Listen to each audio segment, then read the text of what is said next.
Best one ever. Yeah. 12 drinks you've been recording. I don't know about that. Okay, it's 6 o'clock. We're going to bring the March 11th, 2024 City Council meeting to order, and we are going to begin with roll call. Jenny, please. Sarchett? Here. Savage? Here. Walters? Here. Otis? Here. I'll ask for a motion and a second to approve the agenda So moved. Second. and roll call. Savage? Yes. Walters? Yes. Otis? Yes. Sarchett? Yes. So item number 4 is public comments. This is the time and place for comments for any item other than those that are a public hearing. Welcome those who are planning to speak tonight during the public comment portion of our agenda. And I know that you've let Jenny know, so we'll just have you come forward. So I do want to say that we have received one written comment from Brian Speaker. I have provided a copy for all of you on the dais. And then I'll call the speakers in order they requested to speak. So Michael Tapper. Oh, Michael, so you tell us your name and your address, and then you speak. Sounds good. Michael Spencer Tapper, 609 Davis Street here in Polk City. I've been a resident for over 30 years. Growing up in town, I've seen a lot of changes and abundant growth in our town. While Polk City remains a small town, I do feel there are some things that have taken away from our uniqueness as a small town. One of those being the consideration of limiting or shutting down our city's brush pile and recycling center. This vital service to residents throughout the year helps enhance beautification of our private and public property, as well as offer a safe alternative to disposing leaves, brush, tree limbs, and recyclable debris. Regarding the brush pile, prior to this service, residents would either burn leaves and tree limbs, causing health concerns for themselves and their neighbors, or illegally dumping these items in areas surrounding the heart of our town. I would like to encourage you, as our elected officials and staff, to spend the time and resources to keep the city brush pile and recycling center open more than just a few times per month. I do not feel that our leadership has spent enough time researching alternative methods for disposing of the brush efficiently or offsetting the cost of the brush pile. Limiting access to these services will cause traffic and safety issues and not serve our residents like it was originally designed to do. I would encourage each of you to spend the time at the city brush pile to observe the number of residents who utilize this service. Furthermore, I would encourage you to talk with those residents and let them know that you're looking to limit the hours or eliminate the service. While I understand enforcement of non-residents is an issue, I would encourage you to research alternative security measures and law enforcement while the gates are open. If cost is an issue, I think we should develop a program to charge those wanting to use the service a monthly fee. Each $5 for each home in town would generate over $100,000 in revenue to help maintain the service. Many citizens are concerned with the amount of money that our city has recently spent on city hall, land purchases, city-owned vehicles, other public services. In addition, looking to build new services, water tower, regional park, etc. All those come at a cost for our city. For our city to eliminate our city's brush pile while spending in other areas puts a very sour taste in the mouths of many citizens. I would ask you to do your part in listening to the citizens who elected you and represent them, and take the time to find a way to keep the service alive. Thank you, Michael. Next is Ken Morris. I'm back in town. My name is Ken Morris, 1308 Westside Drive. I don't believe that many of you, if any of you, have any idea how much time and effort was put in by a previous city council to arrive at the decision to open the brush pile in the interest of community beautification when open burning was banned. I was here. I know. Far more time was invested to establish the brush pile for community beautification than has been spent in your decision to restrict the hours by 95%. Money was spent to install cameras. Time and money was spent monitoring cameras, only to be told many years later that you didn't have an enforceable ordinance. This is bad management from the top down. One of the issues presented was cost. Solutions were offered, but not even tried. One of the issues was security and abuse. Solutions were offered, but not even tried. This is bad management from the top down. Your constituents are not complaining about the brush pile, but your employees are. You're supposed to be working to represent the general public, your constituents, but you're not. If you pass this measure to cut the hours by 95% to the public and then pay overtime to have somebody sit out there and take notes. It's obvious by how quickly this is being ramrodded through that you don't want to fix the issues, you just want them all to go away 95% of the time. That's not a fix. This is about the citizens. This is about community beautification. And trust me, community beautification will suffer. Brush and leaves will be left unattended or dumped in the ditches just outside of town. There will be negative consequences to a 95% reduction in the hours at the brush pile. Do what's right for the people. Manage it and let us pay for it. That's what's best for Polk City. Thank you. Thank you, Ken. Next up is Dean Dredlow. Hopefully I said that right.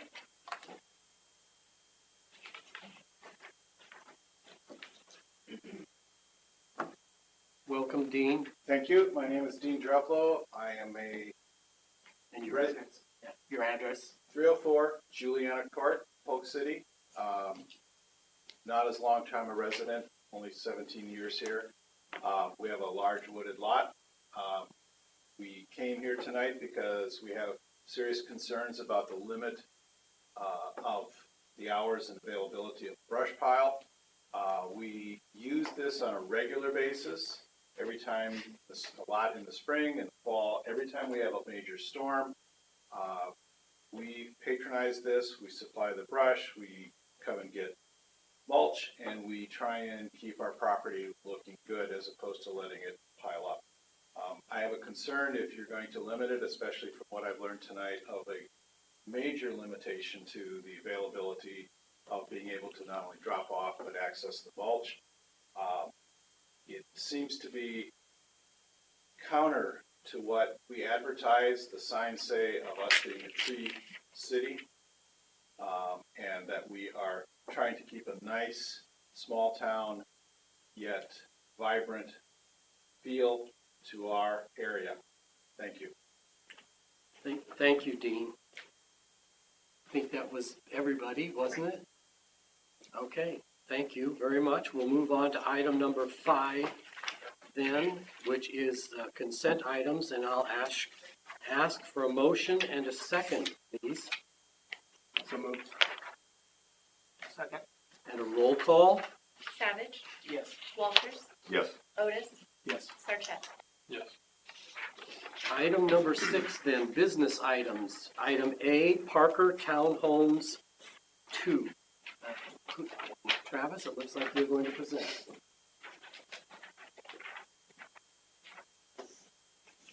Travis Thornburg, City Engineer, Snyder and Associates. So for council's consideration tonight is a plat of survey and record of lot tie agreement for a property currently owned by 3100 LLC, whose controlling interest is Bruce Lefko. The purpose of this plat of survey and record of lot tie is the adjacent property owner wishes to own the land as an unbuildable parcel and tie it to his existing lot that lies directly north of the Parker Townhomes 2 the development. The property owner understands that by separating this parcel, he does not gain any buildable area. There's a public utility easement that will still divide the two parcels. He just purely wants to own and manage that land, and Bruce is fine. This is just a cleanup matter to split that lot off and then tie the two parcels together. But I'd be happy to answer any questions or concerns.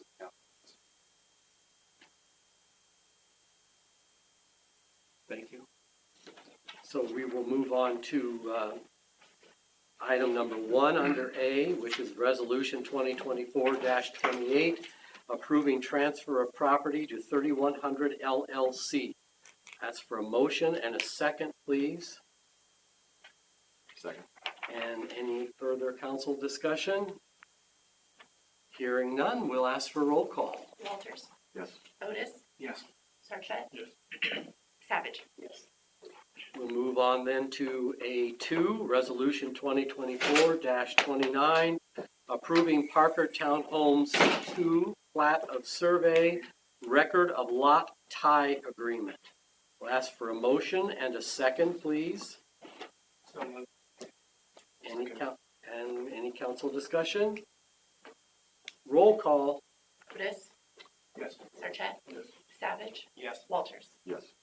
Item B, adjust brush pile hours effective April 1st, 2024. Looks like Mike is presenting. All right, again, we're up here talking about what we can do to make brush pile, less costly to the city. So I have given options, and I have selected option 2 to present to you tonight. It has been the same, it's been tweaked just a little bit, but I'd like to read that option out to you. So option 2, that would be open between April 1st through October 31st. That would be open every Friday, 7:30 to 3, and we would staff that at an entrance point. I still believe, I think I've told you before, that that's the only way that we can get the illegal dumping under control, is to have someone meet a person every single time that gate is open. Also, on the first Saturday of every month between 8 and noon, we would also be open and staffed. This option will divert public work man hours from other duties, but we need to get the data somehow. We need to understand where the brush is coming from. I think that's important, so we will do that. The current rules of the brush pile will stay in effect, which means, and this is where some folks don't understand, maybe the council doesn't understand, but some of those rules main ones are, it's 10 inches in diameter under, no full tree removals, it's normal household maintenance, trimming of trees, trimming of brush, that type of thing, raking your leaves, grass, those type of things. And no contractors. That's an important part. Even if the brush is coming from Polk City. That has been a rule that has not been enforced. So that being said, the recycling area, we're going to leave that on the automated gate side. So that can be a decision made later, what have you. But that gate will remain opening at its current time. So the recycling area, there's no changes at this time.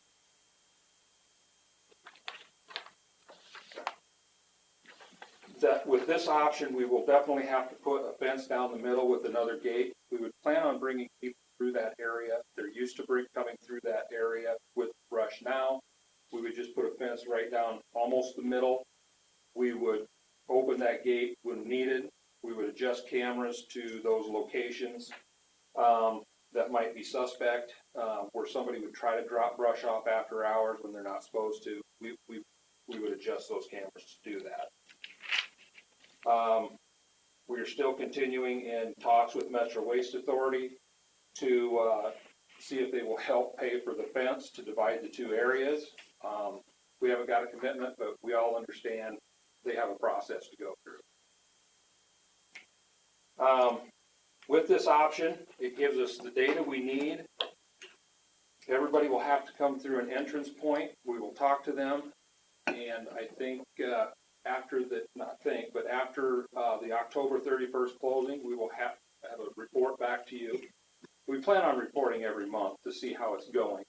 But after the full year, we can reassess at that time to see the hours worked, what reduction we got, what we can assess for out of illegal town dumping, those type of things. So that's the option we've gone with. The other option is you could continue it, and we could put the $130,000 in the budget this year. That has grown, of course, from 0 to 130,000. We all know that. Or we could shut it down completely. But I'm asking for option 2, so we can do the homework and the data and collect the data that we need to make this decision. The 130K, that's projected for this year? It's projected, yeah. What did we spend last year? The one time was 65,000-ish. That's to chip the brush, and that is to truck it away, because we can't find a use for that amount of chips, and that was 31 loads, moved semi-loads. But that was I know, not soft cost, but that was the hard cost spent last year. In total was $65K. We'll have another one coming up. It's scheduled, right? Right, that's just one chipping, and we're getting to the point where 2 chippings are necessary. That's where the 130 comes from. We know we're gonna have to double that. I get that. So you're saying that there's a decent amount now from last year that we haven't yet shipped. So whatever we get this year, in addition to what we didn't ship last year, pledge into the 130. We're just coming out of the winter. We just did this in December, so it's been pretty light, which is normal over the winter time. So we don't have a whole bunch out there, but yes, we do have some, and it will grow. I don't think there's any way we can make it with the amount that's coming in now, and what you saw as a pile last year. It would only grow, and I don't know if we could have room for it, to be honest with you. We would have to do it in the middle of the year, and then again at the end of the year.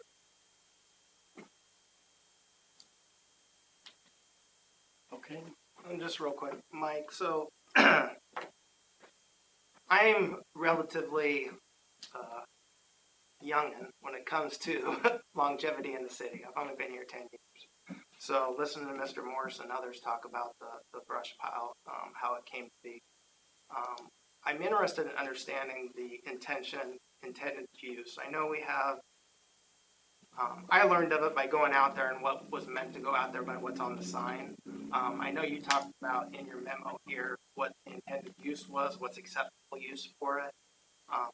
Has that been the acceptable use of that since day one?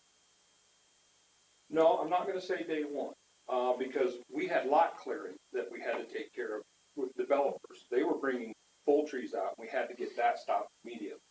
That's when the restrictions had to go on. I can't quote a date for you right now, Okay.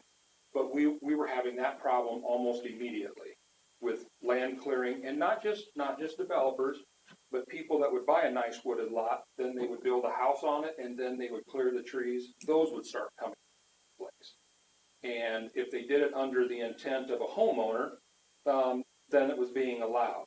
That had to be stopped almost immediately. And then just take me back again, humor me if you will. So again, this was originated because we weren't allowed to burn anymore, correct?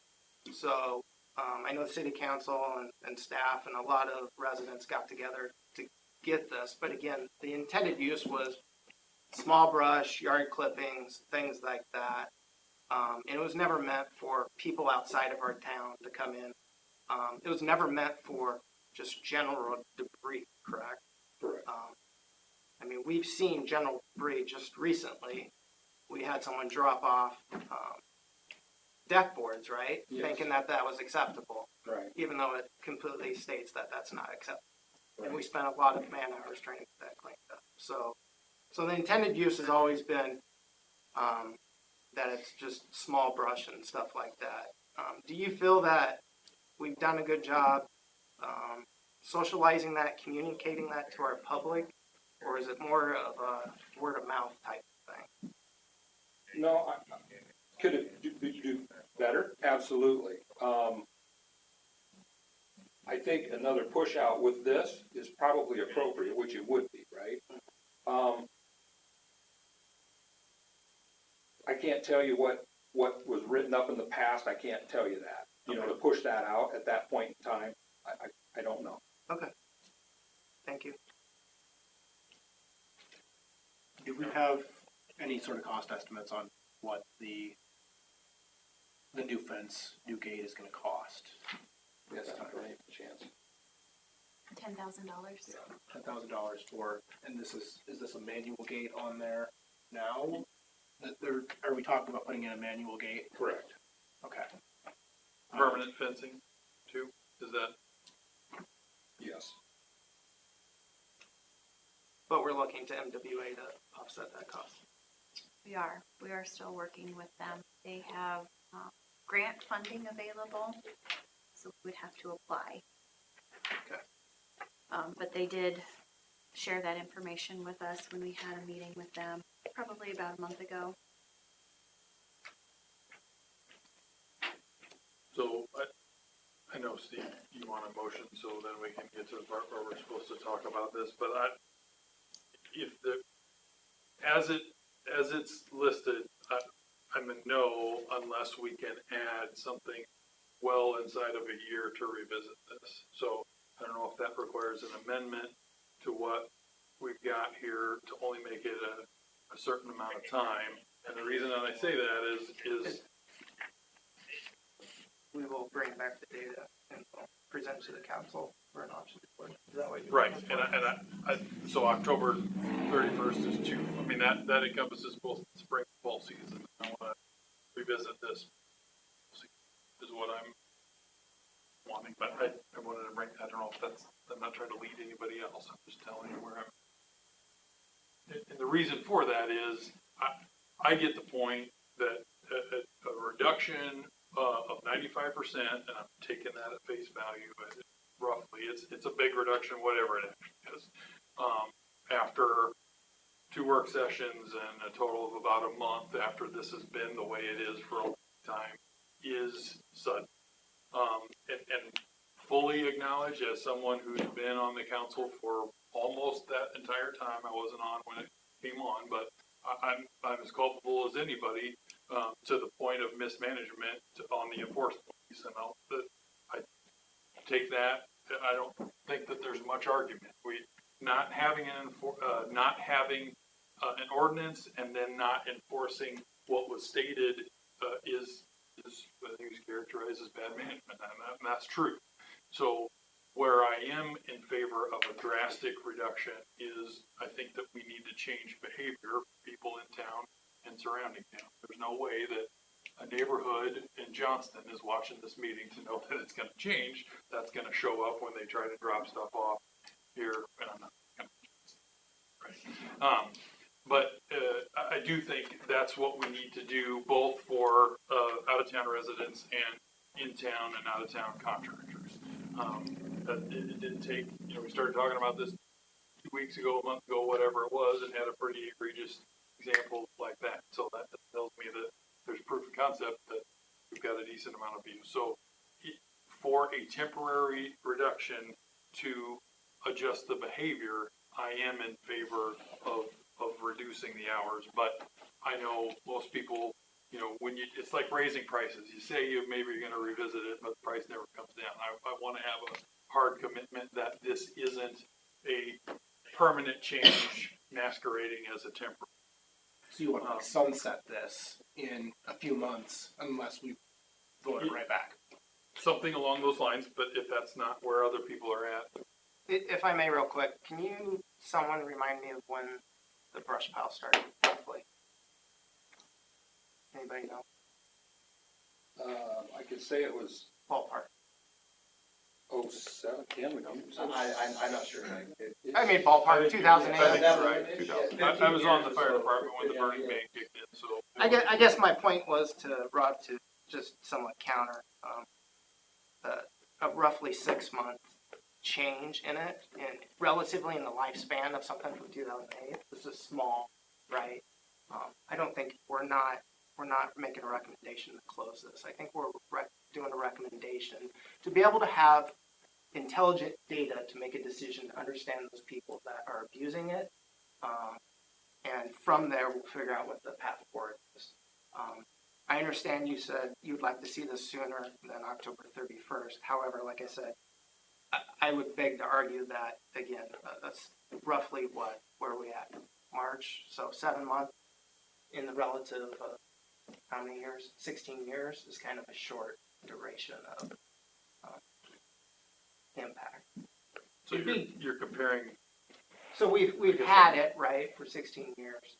We're not going to get rid of it. We're just going to temporarily change the hours for this summer and into the fall to be able to collect some data to make a better decision on what do we need to do to move forward. Is there a bigger need than the people we've heard from that are very passionate about it? And I appreciate everyone that showed up, that's emailed me. Again, I want to understand and have more data. And to me, I feel like I can make that a better educated decision by going through this exercise. So I guess that's where I'm at. Okay. Why don't we go ahead and have a motion in a second, and then we'll have any additional council discussion. So, is there a motion on item B? So moved. And a second? Second. All right. Is there any additional council discussion before we vote? Yeah, go ahead. I was just gonna concur with what you said, Jeff, and Rob too. I think this allows us to gather data. I think Mike and his staff, between now and the end of October, if there is something going terribly wrong or going absolutely wonderful, you report that back to us so that we can make the changes. I think this is an opportunity to instill some change, some social change, like you said, Rob, to get people from illegally dumping, both out-of-towners and in-towners. And I know Ken made some comments here a month or two ago about having, key card readers or license readers, or, those are options that we can maybe get to, but I think we need the data first. I think we need to really understand behavior, the amount of time it's going to take you guys, the soft dollar cost, instead of just going to the extreme of keeping it open all the time or closing it all the time. This is a compromise. It's not the best compromise. It's not the best for you. It's not the best for the citizens who use it routinely, but they may have to make some changes. I know I use it. It's going to impact how I work my land, but it's just something that we're going to have to get used to. I would also remind people 2007, 2008, when we were going with a burn ban, there were people here saying, well, I'm going to keep burning. I don't want to take my stuff out there. I'm going to keep burning. So we're into that cycle now where we've got past that social change to now where we're having to modify something that people were damned to do almost 20 years ago. And it's become acceptable. So I am in favor of this, like I said, with this motion. And I think that there is time to make adjustments. And if hopefully it goes great, because I think it is a good service. And if we do need to open it up a little bit, make changes, we certainly can. We're provided the opportunity, this option. Yeah, and I wanted to elaborate too a little bit more. I feel like being able to have this data, we'll be able to make an educated decision on, yeah, we have 300-400 citizens that use it regularly.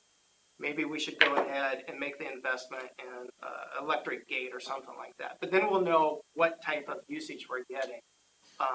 Again, we've been speculating a lot of how many people actually truly use it versus how many people are doing illegal dumping. I also want to say I use it too. I have almost an acre of trees all the time. I've tried to, cut them down and dispose of them as much as I can out there.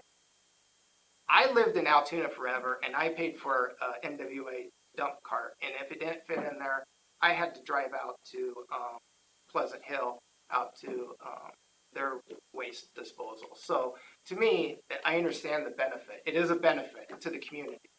And like I said, I don't want it to go away, but I'm a citizen too. I pay taxes, and I don't want to pay for contractors, which we have evidence coming from Ankeny, for us to chip up their stuff. That doesn't sit well with me. And as someone that is a representative of the entire community and what's best for the entire community, this is just how I feel.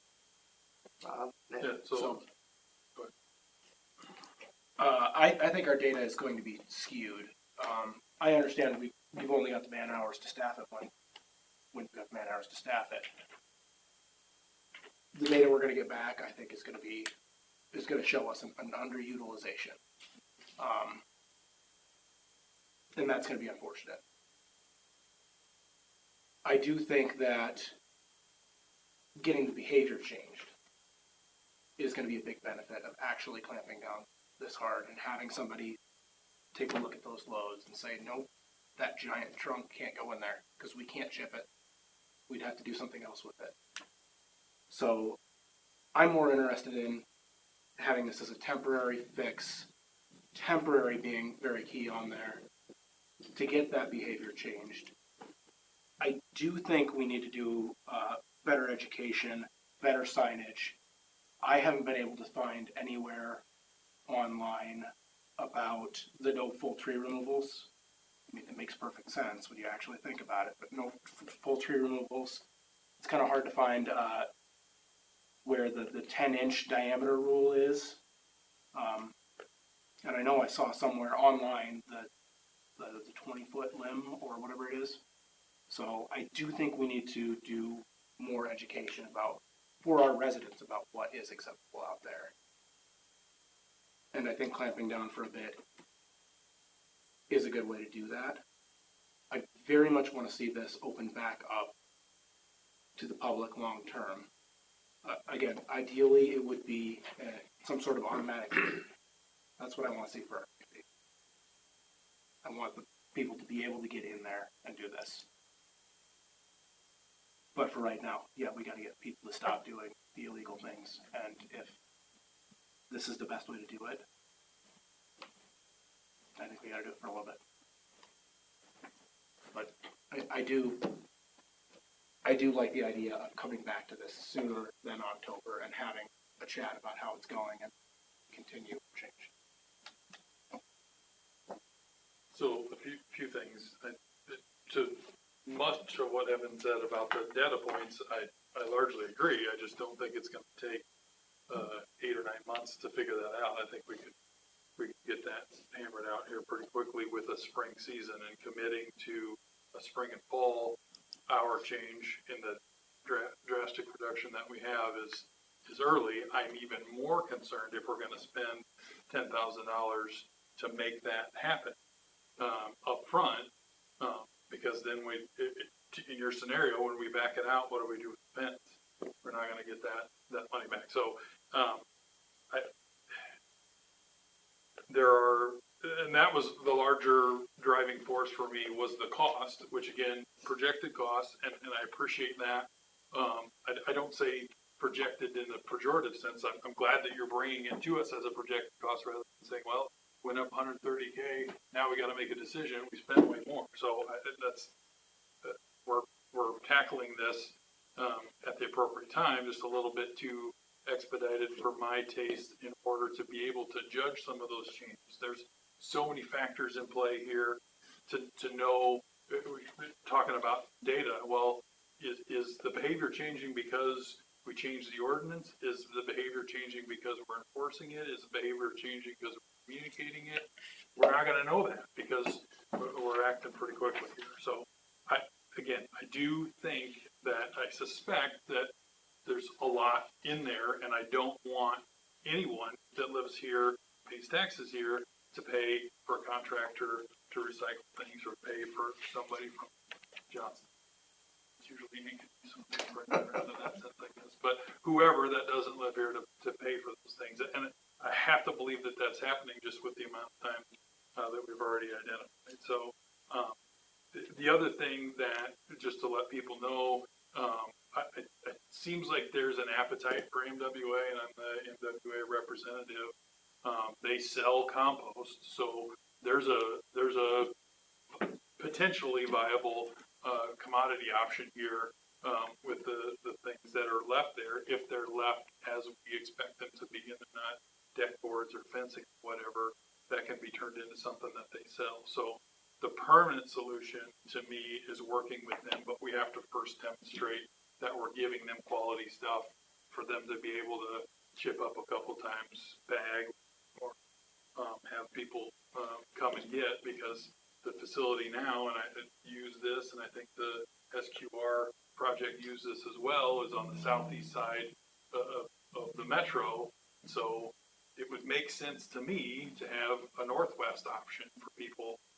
Most of the growth is over here anyway. So that's where I get a little bit reticent with the timing on the change too. But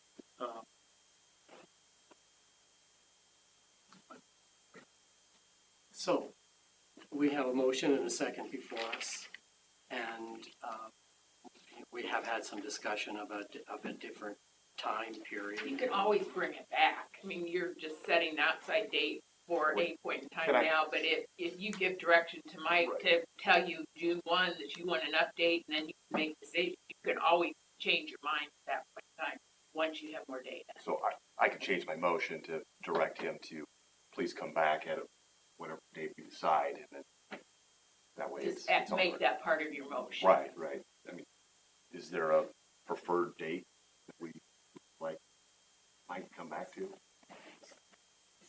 June? And how does that impact what you would be doing with your fence? When would you be installing? We've already got pricing. One comment on the fence, though. I think no matter what happens, I think you're still gonna. We gotta do decide something. to- Right. Yeah, So whether we put it in now or later or what have you, I think it's still gonna need to be done. So I don't think we're wasting that money. And that's why I was asking if Right. clarification, if it would not be needed in a few months if it did something. I see it being, Okay. And my point on the gate was I had envisioned that gate on the new fence to be the automated.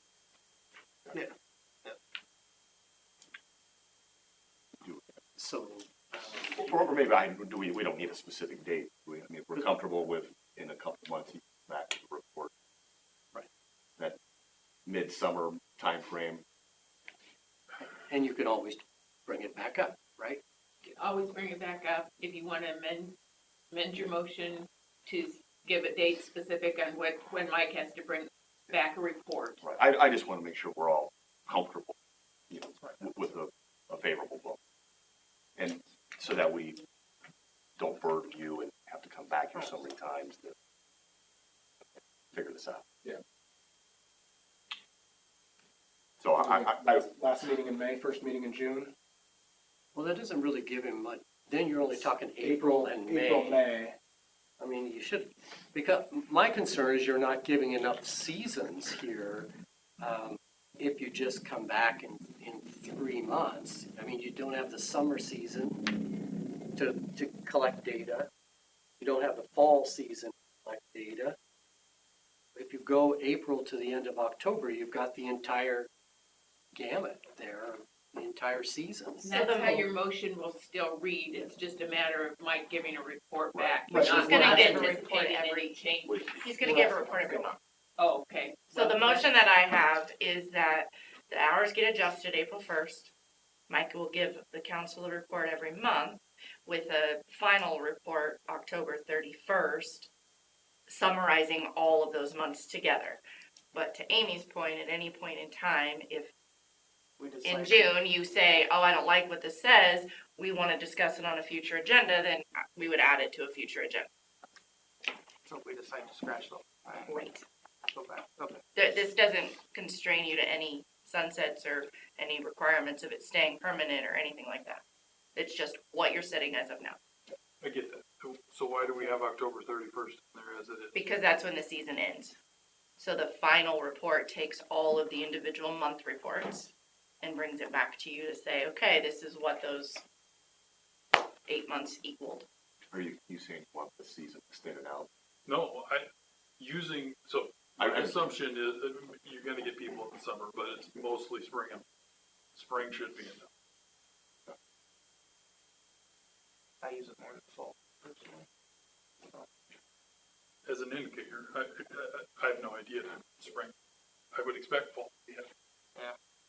Why don't you guys just leave it open and if you ask to bring it up, Perfect. then when you would like to get brought back up?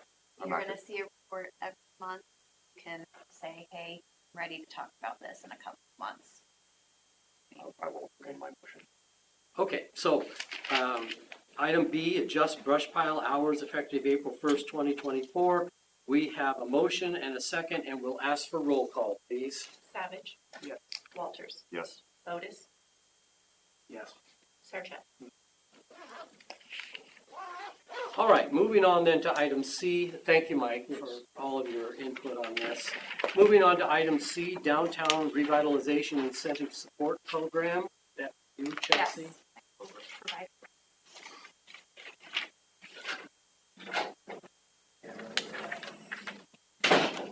For the council's consideration tonight is a downtown revitalization incentive support program.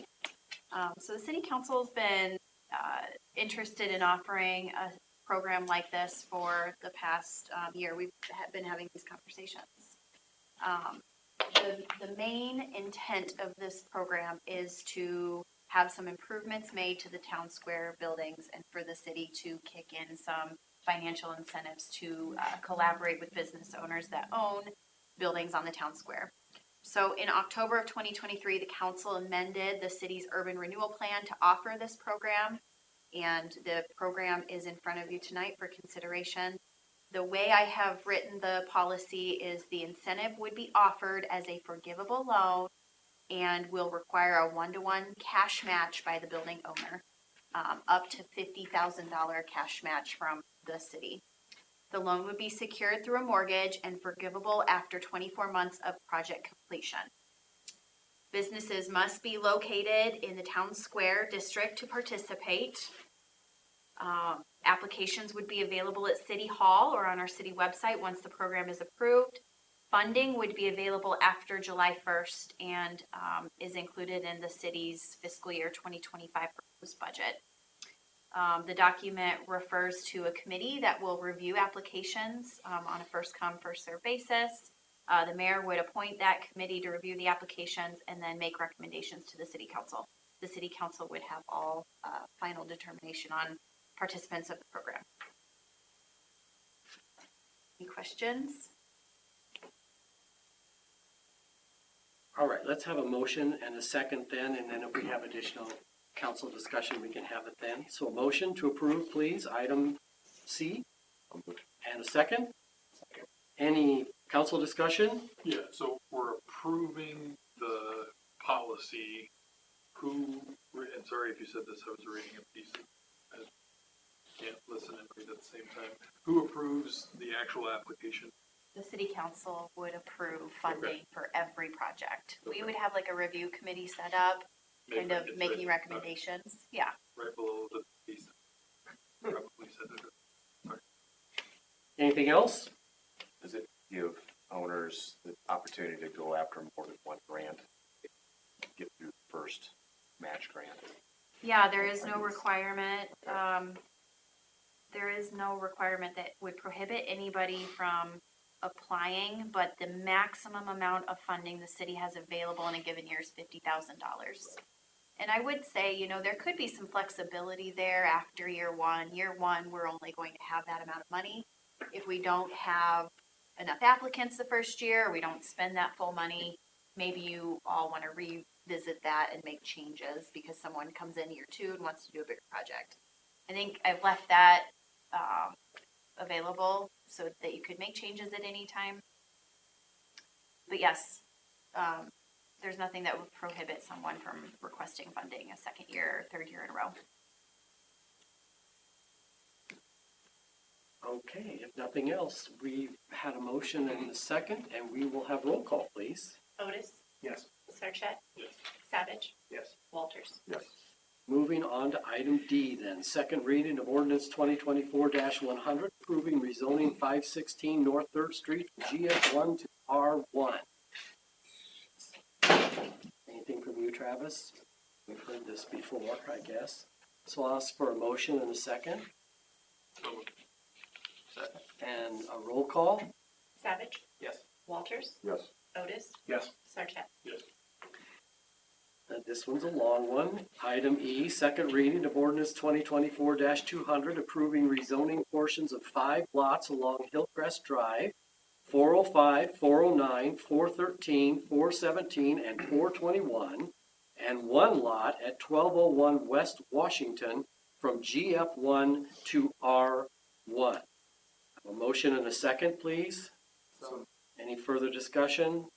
Hearing none, let's have roll call. We're gonna go with motion and a second. Okay, Otis, Yes. Sarchet, Yes. Savage, Yes. Walters. Yes.